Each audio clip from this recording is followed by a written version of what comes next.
Hello and welcome to Ask CVWD. My name is Chris Thomas, Water Management Technician with Coachella Valley Water District. Today we're here to discuss programming your smart controller. Smart controllers are weather-based controllers that use sensors to adjust your run times due to local weather conditions. Here are a couple examples of non-smart controllers. You might see some of these at your large hardware stores. This is an Orbit, commonly seen around, and a Rainbird. Here are a couple examples of smart controllers.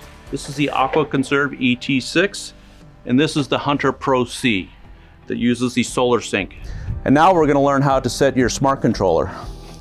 If you turn it to date and time, you can use the arrows and the plus or minus to set both the year, date, and time. Start times for program 1. One thing we don't want to do is get start times mixed with run times. Start times are when they run the cycle of stations. Our next feature is run times. That's to determine how long we want to run a particular station. If this is your drip station, you might want to run it a little bit longer than you would your lawn. To set your watering days, notice the drops at the bottom of the display. The one that's currently blinking is the one that you can adjust. So if you want to turn Wednesday off, you would advance the arrow over to make Wednesday blink. Then you would hit minus. It puts a little circle slash over Wednesday. That way it won't water. If that's the day your gardener comes by to mow the lawn, it will be off on Wednesdays. The next feature is Solar Sync. Solar Sync is like a zone setting. We're kind of a swath of the country in different types of zones. There's two numbers, 3 and 7 right now. Currently, we found that these numbers work great for this area. And here is the wireless Hunter Solar Sync sensor. This sensor has a dome that measures the amount of solar radiation it receives in a day. That's what adjusts your clock for the length of time. It might run longer in the summer, longer days, hotter days, which then in turn receives more solar radiation. In the winter days, shorter days, less intense heat, it will adjust your clock downward. That's where the big water savings come in. Here is the bonus feature. Here is the little hydrostatic discs, or commonly called cork washers. These collect rain, which swell up and activate a switch, which make it shut off. Once they are dry, then the switch releases and your controller runs again.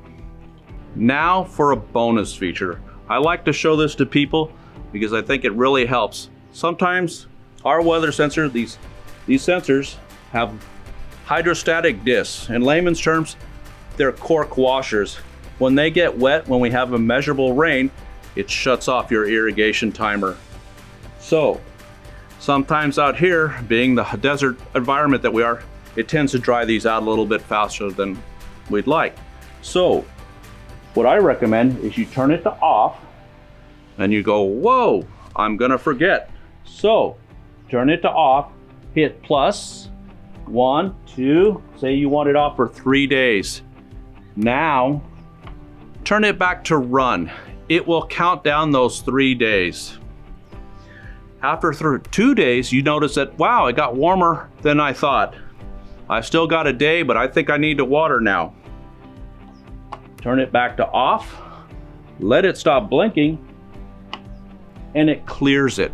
This way, and you can make this anywhere from 1 to 30 days. And this is great when you want to turn it off, but somehow you forget that you've left it on, or you've been called away and you have to take off. This way, you know it's going to automatically resume running. It's a great little feature that I like to show people. And now you are an expert at programming your smart controller. Contact CVWD Water Management at 760-398-2651 to apply or schedule an installation appointment.